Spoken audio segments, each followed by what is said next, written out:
ഈ കേവലം പെണ്ണ് കേസ് മാത്രമാണോ ഈ രാഹുൽ മാങ്കൂട്ടത്തിൻ്റെ രാജിയിലേക്കും നയിച്ചത്? അല്ല, അതൊരു പെണ്ണ് കേസ് മാത്രമല്ല. പെണ്ണ് കേസ് കാരണമായി. പെണ്ണ് കേസ് അയാളുടെ ഒരു വീക്ക്നെസ്സാണ്. അയാൾ സത്യം പറഞ്ഞു കഴിഞ്ഞാൽ ഈ ട്രാൻസ്ജെൻഡറിൻ്റെ അടുത്ത് വരെ ലൈംഗിക അതിപ്രസരം കാണിക്കുന്ന ഒരാൾ, അത് എനിക്ക് റേപ്പ് ചെയ്യാൻ നീ വരണമെന്നാണ് പറയുന്നത്. അല്ല, അത് എന്താ കാര്യം എന്ന് വെച്ച് കഴിഞ്ഞാൽ അദ്ദേഹം ഒരു ലൈംഗിക മനോരോഗിയാണ്. അതെ, മാനസിക രോഗമാണ്. അതെ, ലൈംഗിക മനോരോഗിയാണ്. ഇദ്ദേഹം ലൈംഗിക മനോരോഗിയാണ് എന്ന് അറിയാത്തവരല്ല ഷാഫി പറമ്പിലും VD സതീശനും. ഇദ്ദേഹത്തിൻ്റെ ഈ വൈകൃതങ്ങളെക്കുറിച്ചുള്ള കാര്യങ്ങൾ ഏറ്റവും അടുത്ത സ്നേഹിതരായ ഇവർക്ക് അറിയാം. എന്നിട്ട് പിന്നെ ഇവരെന്തായിരിക്കും സംരക്ഷിക്കുന്നത്? അല്ല, അത് സംരക്ഷിക്കാനുള്ള കാരണങ്ങളുണ്ട് എന്ന് വേണം നമുക്ക് കരുതാനായിട്ട്. രാഹുലിനെ അങ്ങനെ പിണക്കാൻ പറ്റില്ല. രാഹുലിനെ പിണക്കിക്കഴിഞ്ഞാൽ ഇവർക്ക് അസൗകര്യമായ പലതും വെളിയിൽ വരും എന്ന ഭയം ഇവർക്ക് രണ്ടുപേർക്കും ഉണ്ട്. അപ്പോൾ യഥാർത്ഥ മനോരോഗി ആരാണെന്നുള്ളൊരു ചോദ്യം ബാക്കിയാണ്. അതെ, അവിടുത്തെ മനോരോഗത്തിൻ്റെ പങ്കാളികൾ ആരൊക്കെയാണെന്നുള്ളതാണ് ആ ചോദ്യം ഉണ്ട്. അതായത് ഒരു ഉദാഹരണം പറയണമെന്നുണ്ടെങ്കിൽ, ഇയാൾക്ക് ഒരു സ്ത്രീയെ കണ്ടു കഴിഞ്ഞാൽ അവളെ ഉടനെ ഒരു ഭോഗ്യവസ്തുവായി കരുതി അവളെ എങ്ങനെ ഭോഗിക്കണം, ബലാത്സംഗം ചെയ്യണോ വെറും സംഘം ചെയ്യണോ തുടങ്ങിയിട്ടുള്ള കാര്യങ്ങളെക്കുറിച്ച് ആലോചിച്ചു കൊണ്ടിരിക്കുന്ന അതായിരിക്കും വിചാരം, അയാളുടെ വിചാരം. ഇയാളുടെ ഭാഗത്ത് നിന്ന് പാർട്ടിയിൽപ്പെട്ടിട്ടുള്ള ഒരുപാട് യുവതികൾക്ക് മോശം അനുഭവങ്ങൾ ഉണ്ടായിട്ടുണ്ട് എന്ന് അവരിവരോട് പറഞ്ഞിട്ടുണ്ട്. ഇനി അതൊക്കെ നിഷേധിച്ചാലും ഒരു കാര്യം നിഷേധിക്കാൻ പറ്റില്ല. കാരണം ഷാഫി പറമ്പിലിനും ഈ VD സതീശനും ഏറ്റവും ഹൃദയബന്ധം സൂക്ഷിക്കുന്ന ഒരു പാർട്ടി MP-യുടെ മകളുടെ പ്രശ്നം, മുൻ MP-യുടെ മകളുടെ പ്രശ്നം ഞാൻ മനസ്സിലാക്കിയെടുത്തോളം അദ്ദേഹം കരഞ്ഞുകൊണ്ടാണ് ഇവരോട് രണ്ടുപേരോടും പറഞ്ഞിട്ടുള്ളത്. ഇവർക്ക് രണ്ടുപേർക്കും നേരത്തെ അറിയുകയും ചെയ്യാം. പക്ഷെ ഇവർ രണ്ടുപേരും ഇദ്ദേഹത്തെ, ഈ പറഞ്ഞ വ്യക്തിയെ ഗുണദോഷിക്കാൻ ശ്രമിച്ചിട്ടില്ല. ഒരു ആരോപണം കേൾക്കുന്നത് ശരിയാണ് എന്നുണ്ടെങ്കിൽ 8 കോടി രൂപ മുടക്കിയിട്ടാണ് രാഹുൽ മാങ്കൂട്ടത്തിലിന് യൂത്ത് കോൺഗ്രസിൻ്റെ പ്രസിഡൻ്റായി തിരഞ്ഞെടുക്കുന്നതിന് വേണ്ടി A ഗ്രൂപ്പ് പ്രവർത്തിച്ചത്. അതൊരു വലിയ തുകയാണല്ലോ, ഒരു അസംബ്ലി ഇലക്ഷന് മത്സരിക്കാൻ അത്രയും കാശ്. അല്ല, അതിനേക്കാൾ കൂടുതൽ കാശ് ചിലവായിട്ടുണ്ടെന്നാണ് ശത്രുക്കൾ പറയുന്നത്. അതെന്തിനു വേണ്ടിയിട്ടായിരിക്കും പൈസ? കാരണം ഇത് ഇവർക്ക് മെമ്പർഷിപ്പ് ചേർക്കണം, അതിൻ്റെ കാശ് കൊടുക്കണം, പിന്നെ ഇവർ വോട്ട് പിടിക്കണം. ആ വോട്ട് പിടിക്കുന്നതിന് വലിയ പൈസ കൊടുത്തുള്ള ക്യാമ്പയിൻ ഉണ്ട്. അതായത് പിന്നെ അല്ലാതെ പിന്നെ ഇയാൾക്ക് വോട്ട് ചെയ്യാൻ വേണ്ടിയിട്ട് അങ്ങനെ അവതരിച്ച ഒരാളൊന്നും അല്ലല്ലോ.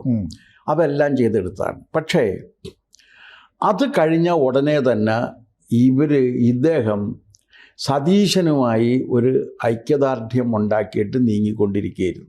A ഗ്രൂപ്പിനെ വിട്ട് അതിൽ പരമ്പരാഗത A ഗ്രൂപ്പ് നേതാക്കളൊക്കെ ശരിക്കും പറഞ്ഞാൽ അവർക്ക് ദേഷ്യം ഉണ്ടായിരുന്നു, ഇച്ഛാഭംഗം ഉണ്ടായിരുന്നു. പക്ഷേ ഇയാളെ കൊണ്ടുവന്ന് വെക്കുക തുടങ്ങിയിട്ടുള്ള കാര്യങ്ങൾ. ഇപ്പോൾ A ഗ്രൂപ്പിന് ഇഷ്ടപ്പെട്ട ഒരു കാൻഡിഡേറ്റ് ആയിരുന്നില്ല പാലക്കാട് രാഹുൽ മാങ്കൂട്ടത്തിൽ. പാലക്കാട് രാഹുൽ മാങ്കൂട്ടത്തിൽ വേണമെന്ന് ഒറ്റക്കാലിൽ നിന്ന് തപസ് ചെയ്ത് ചോദിച്ചു ഷാഫിയാണ്. എന്താണ് ഷാഫിക്ക് രാഹുലിനോട് ഇത്ര വലിയ മമത? എന്തെങ്കിലും കാണും. പിന്നെ അത് മാത്രമല്ല, 2 ദിവസം മാളത്തിലിരുന്നതിന് ശേഷം ഇന്നലെ പ്രത്യക്ഷപ്പെട്ട ഷാഫി, ഞാൻ ഒളിവിൽ പോയതല്ല, ബീഹാറിൽ പോയതാണ്, ഞാൻ ബീഹാറിൽ നിന്ന് വരെയാണ്. ബീഹാർ എന്ന് പറഞ്ഞാൽ ഇന്ത്യയിലല്ല, അവിടെ പത്രക്കാരും മാധ്യമങ്ങളും ഒന്നുമില്ല പ്രതികരിക്കാനായിട്ടേ. സോഷ്യൽ മീഡിയയിൽ ഒരു പോസ്റ്റ് ഇട്ടാൽ മതിയല്ലോ.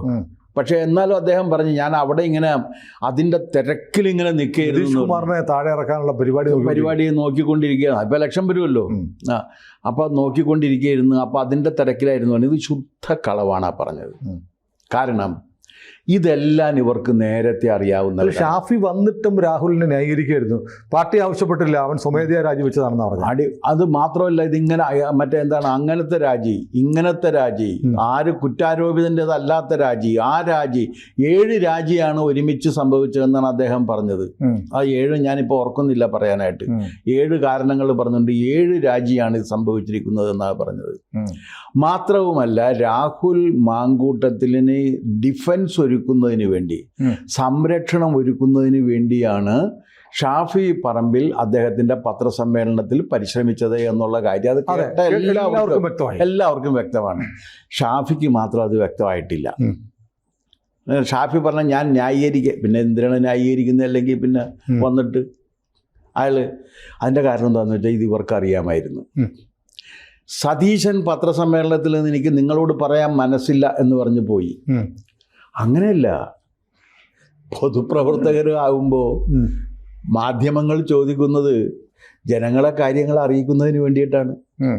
അപ്പോൾ അവരോട് മനസ്സില്ല എന്നല്ല, ഞാനിപ്പോൾ ഈ കാര്യം പറയുന്നില്ല എന്ന് പറയാം. അല്ലാണ്ട് എനിക്ക് നിങ്ങളോട് ഇത് പറയാൻ മനസ്സില്ല എന്ന് പറയുന്ന ആ ധിക്കാരം ഉണ്ടല്ല, ആ ധിക്കാരം ഈ കാര്യത്തിൽ സതീശന് മുന്നറിവുണ്ടായിരുന്നില്ല എന്ന് സതീശൻ പറയട്ടെ. ഞാൻ അച്ഛൻ്റെ പോലെ അച്ഛനിങ്ങനെയാണോ ചെയ്യാറുള്ളത്? ഞാൻ ആ പെൺകുട്ടി പറഞ്ഞപ്പോൾ ആ പെൺകുട്ടി എന്ന് പറഞ്ഞാൽ ആ പറവൂരുള്ള ഏതൊരു പെൺകുട്ടിയുടെയാണ്. അതെ, പറവൂരുള്ള സതീശന് വളരെ അടുപ്പമുള്ളൊരു മാധ്യമപ്രവർത്തകൻ്റെ മകളാണെന്ന് പറഞ്ഞു. അതല്ല പ്രശ്നം. ഞാൻ പറയുന്ന പെൺകുട്ടി അതല്ല. ഞാൻ പറയുന്നത് മറ്റേ ആ മുൻ എം പിയുടെ മകളുടെ ദുരനുഭവം ആ എം പി വന്ന് കരഞ്ഞുകൊണ്ട് പറഞ്ഞ സമയത്ത് സതീശൻ എന്ത് ചെയ്തു എന്നാണ് ചോദ്യം. സതീശൻ രാഹുൽ മാങ്കൂട്ടത്തിനെ സംരക്ഷിക്കുന്ന നിലപാടാണ് സ്വീകരിച്ചതെന്ന് ആ എം പി അദ്ദേഹത്തിന് അടുപ്പമുള്ളവരോട് പറഞ്ഞതായിട്ടും കേട്ടു. സതീശൻ അത് കേട്ടു. സതീശന് രോക്ഷം വന്നു. രാഹുലിനെ വന്നപ്പോൾ രാഹുലിൻ്റെ കവളത്തൊരടി കൊടുത്തു എന്നൊക്കെ ഒരു കഥ സതീശൻ്റെ ചില വക്താക്കൾ പറഞ്ഞു വരുന്നു. അല്ല, സതീശൻ്റെ വക്താക്കൾ എന്തു പറഞ്ഞാൽ എം പിക്ക് ആ അഭിപ്രായമില്ല, മുൻ എം പിക്ക് ആ അഭിപ്രായമില്ല. മുൻ എം പി അയാൾ ഒന്നും ചെയ്തില്ല എന്നുള്ളതാണ് വസ്തുത. ഇനി ഇങ്ങനെ പാർട്ടിയുടെ ഒരു നേതാവിൻ്റെ, അയാൾ വലിയ നേതാവാണല്ലോ മുൻ എം പി, അയാളുടെ മകൾക്ക് ഇങ്ങനെ ഒരു ദുരനുഭവം ഉണ്ടായി എന്ന് പറഞ്ഞു കഴിഞ്ഞാൽ ഇയാൾക്കൊരു നടപടി സ്വീകരിക്കണ്ടേ? ഇതൊരു ക്രിമിനൽ കേസല്ലേ? ഇദ്ദേഹം സത്യപ്രതിജ്ഞ ചെയ്തിട്ട് അധികാരം ഏറ്റെടുത്തിട്ടുള്ളൊരു MLA അല്ലേ? ആ സത്യപ്രതിജ്ഞ എന്താണ്? ഈ രാജ്യത്ത് നിലനിൽക്കുന്ന ഭരണഘടന സ്ഥാപിച്ചിരിക്കുന്ന നിയമം എല്ലാം അനുസരിച്ച് നിയമവാഴ്ച ഉറപ്പുവരുത്താൻ വേണ്ടി പരിശ്രമിക്കുമെന്നല്ലേ? ഭരണഘടനയാൽ സംസ്ഥാപിതമാക്കപ്പെട്ട നിയമത്തിൽ എന്താണ് പറയുന്നത്? ഇത് ക്രിമിനൽ കുറ്റമാണെന്നല്ലേ? ആ ക്രിമിനൽ കുറ്റം ചെയ്ത ഒരാളെക്കുറിച്ച് വിവരം കിട്ടിയിട്ട് ആ ആൾക്കെതിരെ ഒരു നടപടിയും സ്വീകരിക്കാതെ 4 മാസം കടന്നുപോയതിന് ശേഷം ഇത് മാധ്യമങ്ങളിലൂടെ വന്ന് സോഷ്യൽ മീഡിയയിലൂടെ വന്ന് ആകെ തൊട്ട് കഴിഞ്ഞാൽ നാറുന്ന അവസ്ഥയിൽ എത്തിയ സമയത്തല്ലേ സംരക്ഷിക്കില്ല എന്ന് പറഞ്ഞാൽ അതുവരെ സംരക്ഷിച്ചതിൻ്റെ ഉത്തരവാദിത്വത്തിൽ നിന്ന് സതീശന് ഒഴിയാൻ പറ്റുക? ഇപ്പോഴും സംരക്ഷിക്കാൻ വേണ്ടി പരിശ്രമിച്ചുകൊണ്ടിരിക്കുന്ന ഷാഫി പറമ്പിലിന് അതിൻ്റെ ഉത്തരവാദിത്തത്തിൽ നിന്ന് ഒഴിയാൻ പറ്റുമോ? ഷാഫി ഒഴിഞ്ഞു. എവിടെ ഒഴിഞ്ഞിട്ടില്ലല്ലോ. ഇന്നലെ വന്നിട്ട് ന്യായീകരിക്കല്ലേ ഇത്? ഇന്നലെ വന്നിട്ട് ന്യായീകരിക്കുകയല്ലേ ചെയ്തത്? ഞാൻ പറഞ്ഞ ഇന്നലെ വന്ന് ന്യായീകരിച്ചത് കൂടാതെയുള്ള കാര്യമാണ്. എന്താ ഷാഫി ഇതൊന്നും അറിഞ്ഞിരുന്നില്ലേ?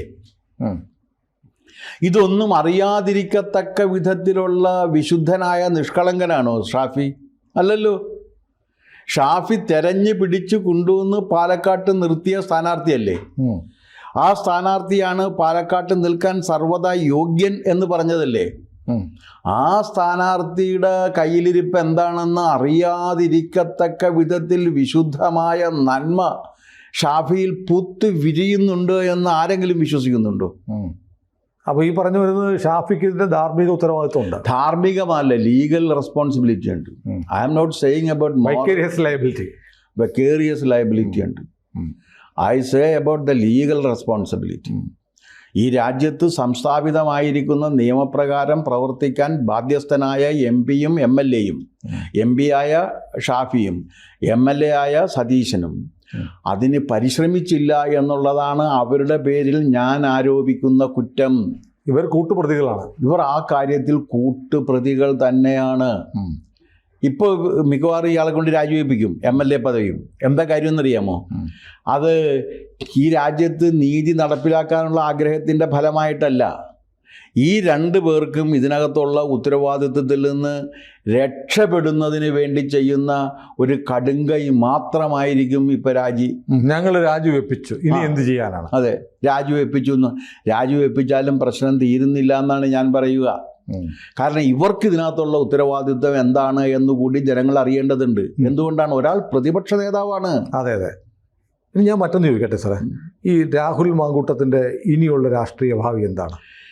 ഇനിയുള്ള രാഷ്ട്രീയ ഭാവി, ഇതിൽ കേരളത്തിലൊരു കാര്യമുള്ളത്, സ്ത്രീ വിഷയത്തിൻ്റെ സംബന്ധമായിട്ട് ആക്ഷേപം വന്നു കഴിഞ്ഞാൽ അതിൻ്റെ പേരിൽ പരാജയപ്പെട്ട ഒരാളെ കേരള ചരിത്രത്തിൽ ഉണ്ടായിട്ടുള്ളൂ. അത് കുഞ്ഞാലിക്കുട്ടി മാത്രമാണ്. വേറെ ആരും പരാജയപ്പെട്ടു. അത് കഴിഞ്ഞ് ഇരട്ടി ഭൂരിപക്ഷത്തിൽ തിരിച്ചു വന്നിട്ടുള്ളതാണ് നമ്മുടെ കേരള ചരിത്രത്തിൻ്റെ ഒരു പ്രത്യേകത. പിന്നെ പറഞ്ഞേ, ഞങ്ങൾ ആർക്കെതിരെ ഇങ്ങനെ ഒരു ആക്ഷേപം വന്നപ്പോൾ ഞങ്ങൾ നടപടി സ്വീകരിച്ചത് കണ്ടില്ലേ എന്ന് ഞാൻ തിരിച്ചു ചോദിക്കട്ടെ. സരിത 14 പേരുടെ പേര് പറഞ്ഞല്ലോ. ആർക്കെതിരെ ഇവർ നടപടി സ്വീകരിച്ചിട്ടുണ്ട്? ഉണ്ടോ? സരിത 14 പേരുടെ പേര് പറഞ്ഞു. അതിനെന്താണ്? സരിതയ്ക്ക് സ്വഭാവശുദ്ധിയില്ല. ആ സ്വഭാവശുദ്ധി ഇല്ലാത്തവർ പറയുന്ന ആരോപണം ഞങ്ങൾ വിലവെക്കില്ല എന്നല്ലേ പറഞ്ഞത്? അതെ. അപ്പോൾ ആരോപണം ഉന്നയിക്കണമെന്നുണ്ടെങ്കിൽ സ്വഭാവശുദ്ധി വേണം എന്നാണോ ഇവരുടെ വാദം? അപ്പോൾ ആരോപണം ഉന്നയിക്കണമെന്നുണ്ടെങ്കിൽ ആരോപണം ഉന്നയിക്കുന്ന സ്ത്രീ ആയാലും പുരുഷനായാലും സ്വഭാവശുദ്ധി വേണം എന്നുണ്ടെങ്കിൽ സതീശന് ആരോപണം ഉന്നയിക്കാൻ പറ്റുമോ? ആർക്കെങ്കിലും എതിരെ? ഷാഫി പറമ്പലിന് ആരോപണം ഉന്നയിക്കാൻ പറ്റുമോ? ആർക്കെതിരെ ഇവർക്ക് ഉന്നയിക്കാൻ പറ്റും? അപ്പോൾ സ്ത്രീകളുടെ ഭാഗത്ത് നിന്ന് എന്തെങ്കിലും തരത്തിലൊരു അനക്കമുണ്ടായിക്കഴിഞ്ഞാൽ ഞങ്ങൾ നടപടിയെടുക്കും എന്ന് പറയുന്നത് മനുഷ്യനെ പറ്റിക്കാൻ വേണ്ടി പറയുന്നതാണ്. അത് വേണ്ട. ഇത് ക്രിമിനൽ ഒഫൻസാണ്. ഒരു ലൈംഗിക മനോരോഗി കേരള സമൂഹത്തിൽ ജീവിച്ചിരിക്കുന്ന സ്ത്രീകളോട് കാട്ടിയ അതിക്രമം, ആ അതിക്രമം അറിഞ്ഞിട്ടും അറിയാത്ത മട്ടിലിരുന്നവരാണ് സതീശനും ഷാഫിയും. അതുകൊണ്ട് അവർ മറുപടി പറഞ്ഞേ പറ്റൂ. അവർ മറുപടി പറയണം. പക്ഷേ ഇപ്പോൾ സാറിപ്പോൾ പറഞ്ഞതുപോലെ കുഞ്ഞാലിക്കുട്ടിയുടെ കാര്യം പറഞ്ഞതിൽ നിന്ന് രാഹുലിന് വീണ്ടും തിരിച്ചു വരാൻ കേരളത്തിലെ ഇത് കേരളമാണ്. രാഹുൽ നാളെ തിരിച്ചു വരും. പിന്നെ എന്താ, വേണമെങ്കിൽ തിരിച്ചു വരാവുന്നതാണ്. കാരണം അദ്ദേഹം തെരഞ്ഞെടുപ്പിന് മത്സരിച്ചു കഴിഞ്ഞാൽ നമ്മുടെ നാട്ടിലെ ജനങ്ങളെല്ലാം രാവിലെ പോയിട്ട് അദ്ദേഹത്തിന് വോട്ട് ചെയ്തൊന്നിരിക്കും. കാരണം സ്ത്രീ പീഡനത്തിന് ആർക്കെതിരെ ആക്ഷേപം വന്നിട്ടുണ്ടോ അവരൊക്കെ വൻ ഭൂരിപക്ഷത്തിൽ. ഒരു ഒറ്റ ഉദാഹരണം പറഞ്ഞു തരാം. സ്ത്രീ പീഡനത്തിന് ആക്ഷേപം നേരിട്ടുകൊണ്ടിരിക്കുകയാണ് എറണാകുളത്ത് മത്സരിച്ച ഒരു കോൺഗ്രസ് സ്ഥാനാർത്ഥിക്ക് 2.5 ലക്ഷം വോട്ടിൻ്റെ ഭൂരിപക്ഷം കൊടുത്തത് പ്രബുദ്ധരായ കേരള ജനത. അപ്പോൾ കേരള ജനത പ്രബുദ്ധരായതുകൊണ്ട് രാഹുൽ മാങ്കൂട്ടത്തിൽ ഇതോടുകൂടി രാഷ്ട്രീയം തീർന്നു എന്നൊന്നും പറയാൻ ഞാൻ തയ്യാറല്ല. കാരണം അയാൾ ചിലപ്പോൾ മത്സരിച്ചാൽ ജയിച്ചു പോയെന്നിരിക്കും. അല്ല, സീറ്റ് കൊടുക്കണ്ടേ ആരായിരുന്നു? കോൺഗ്രസ് സീറ്റ് കൊടുക്കുമോ? കോൺഗ്രസ് ആയതുകൊണ്ട് സീറ്റ് കിട്ടും. കോൺഗ്രസ് സീറ്റ് കൊടുത്ത് ചിലപ്പോൾ മാർക്സിസ്റ്റ് പാർട്ടി സീറ്റ് കൊടുത്തുന്നിരിക്കും രാഹുലിന്. പിന്നെ അതിപ്പോൾ കാര്യമൊന്നുമില്ല. അതിനകത്ത് ആര് കൊടുക്കില്ല എന്ന് പറയുന്നതിലൊരു കാര്യമില്ലാത്തതാണ്. അത് ചിലപ്പോൾ അവരും കൊടുത്തുന്നിരിക്കും. ഏതായാലും നമുക്ക് കാത്തിരിക്കാം. ഓക്കെ. കൂടുതൽ വാർത്തകളും വിശേഷങ്ങളും നിങ്ങളിലേക്ക് എത്താൻ ABC മലയാളം സബ്സ്ക്രൈബ് ചെയ്യുക, ബെൽബട്ടനും അമർത്തുക.